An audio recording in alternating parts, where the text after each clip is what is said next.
What's up guys, my name is Fernando and today I'm planning to go out and take some photos. As you may have noticed earlier that it's been snowing a bit on and off. It's nothing compared to what the amount of snow we get here in Winnipeg. Anyways, I'm planning to go and take some photos. I have about 1 hour till sunset, so let's hope I can get something good. Let's go.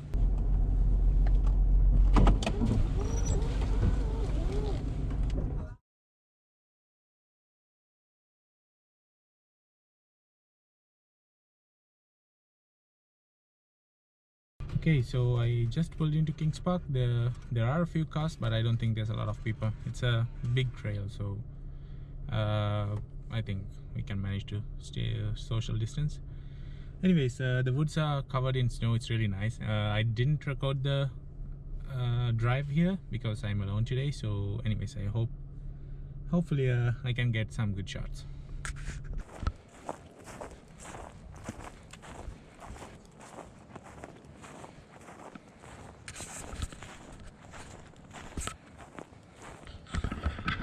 So I decided to mount my long-range telephoto lens because I'm planning to get some wildlife shots, not actually any landscapes. So hope I see some wildlife here though.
Okay, so I got some quite good photos of the woodpecker.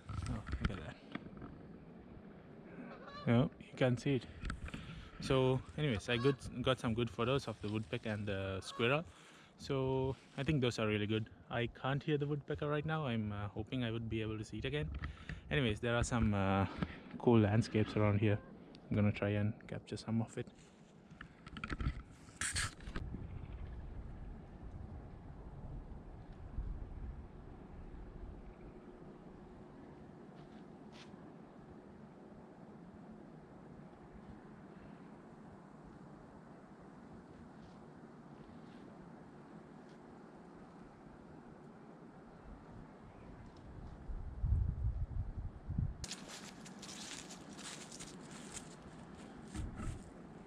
No idea if you can see me. Anyways, I got some good landscapes too.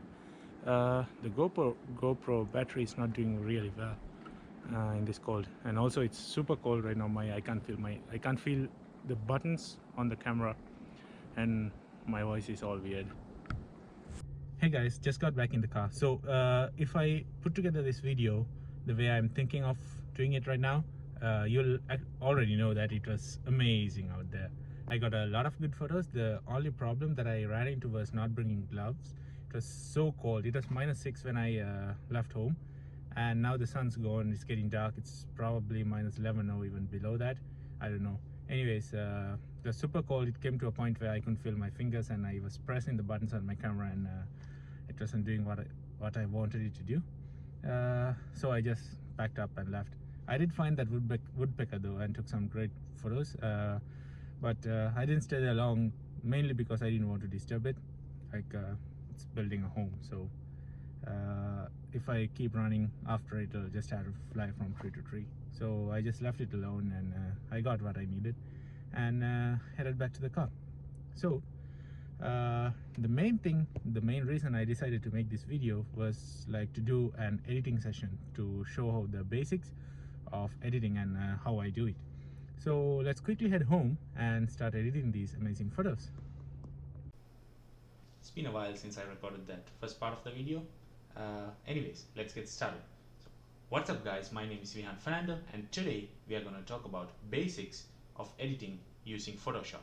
So without further ado, let's get started. Okay, so this is what you end up with when you open a raw image on Photoshop. If you are not shooting raw already, I'll link up a video somewhere here. You can go and watch it. It will explain why you should be shooting raw. It's really important to shoot in raw. You get a lot of flexibility when it comes to editing. So just watch that video. Anyway, so once you open a raw image, it'll open up right here on camera raw. Then this is basically like Lightroom over here. You can adjust the exposure. You can pretty much do anything here.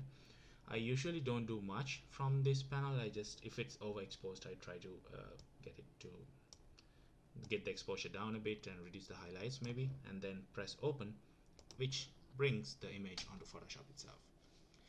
So usually when I upload on Instagram, I upload at a 1:1 ratio. I try to keep it consistent, so I'm gonna crop this. The cropping is up to you.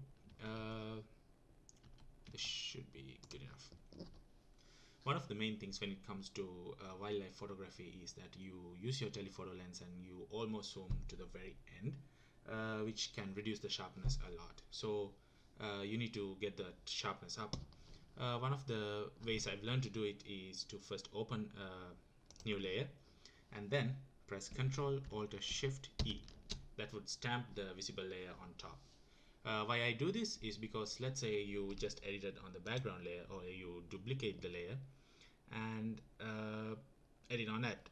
What happens is that when you duplicate the layer, it's another layer on top of your background, which sort of blends it together, and any effects that you apply to it would be doubled, which can be disastrous at the end. So this is the best way to be doing that.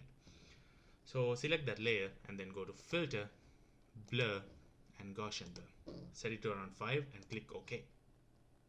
I know, I said I'm sharpening it, but I'm blurring it. Well, hold on. So next you go to opacity and go to about 50%, 40 to 50%, and then change your blending mode to soft light. It looks good, right? But the problem is that it's a bit blurred. Well, it's obvious since we blurred it. So the next step would be to sharpen the image. So you go to new layer, Ctrl Alt Shift E. The command is different in Macs. I'll try to find it out and link it somewhere here. So once this is done, you need to go to Image, Adjustments and desaturate the image. This is done because if you don't, it would sharpen the colors and the colors would look really weird. You don't want to sharpen the colors, you just want the texture to be sharper. So you desaturate it, then go to Filter, Other, and drop a high pass filter on it. Set it to about 3 and press OK. Oh man, it all disappeared. Well, I know. Just go to Blending and Overlay and bam, there's the image. It's sharp, it looks so good, and well, it's sharp. That was the main goal. So if you want to increase the sharpness here, you can select layer 2 and layer 1. You do this by pressing Shift and clicking on the next layer. Then you can drag these to this new layer button right here, let it go, and you see it's there are 4 layers now. But this is a lot of sharpness. It's like, whoa, sharpness. You don't really want that. So you can either leave just 2 layers, or you can duplicate it, and then you can reduce the opacity to a point where it looks okay, not too sharp. I'll go with about 10%. So once that's done, that's pretty much it for sharpening. And then I try to use the adjustments here to get the colors and everything right. So to do that, again, new layer. You don't want to duplicate anything. Control Alt Shift E. stamp the visible layer on top, and you start editing on top of that. So first I go with brightness usually, and set it right about there, and I like to increase the levels a bit. These are of course preference, you can like play with the levers here and see what you like, and then go to curves, get that S curve. I like to reduce the opacity of that tiny bit. Vibrance, you can change the vibrance and the saturation here. I usually try to leave saturation at 0 because it looks weird when you increase it, so leave it at 0. You've got color balance here, hue and saturation here. You can pretty much use all this. I usually use brightness, levels, the curves, vibrance, and also color balance. You can see this image is too much towards the yellow side. This is sort of the end of fall where I took it, so I want it to be slightly to the blue side. Get the pinks out of there. That looks about good. So once that's done, you can go to the selective color. You can actually select the colors you want and edit them here. So if you select yellow and then move the sliders, it changes all the yellows on your image. If you want to, let's say, just change the yellows on the squirrel, well, you can edit it here. So look at the squirrel and edit it so that you get the colors you want. Let's say you want to turn it like this, just for the sake of example. You then press Ctrl I. This inverts the layer, and then you get your brush. Make sure it's set to white. You get the brush by clicking B. Okay, that didn't work. Make sure the color is set to white here, and then start brushing on top of that squirrel.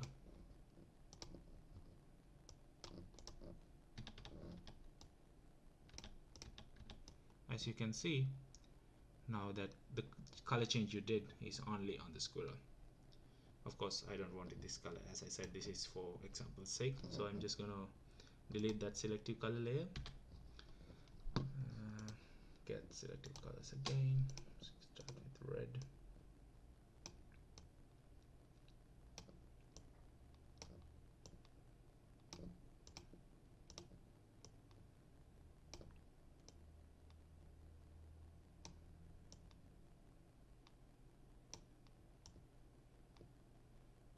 Squirrels in Canada look a lot different than they look in Sri Lanka. They have a lot of red and yellow on them. Whites.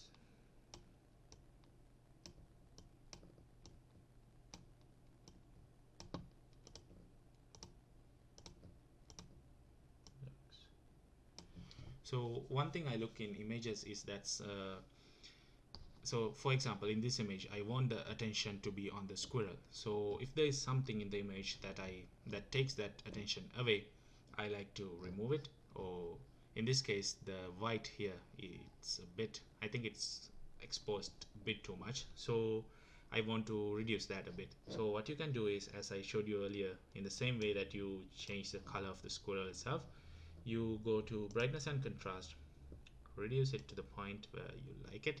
Well, you can of course change it later. Then press Ctrl I. Your brush, you have selected it already. Press B if you haven't. And then you have whites here. Select the whites here and then just paint on top of it. To make it easier to see, you can always go all the way down. And also you can see right here on the layer itself as to what you have painted. The white color is the part that is visible.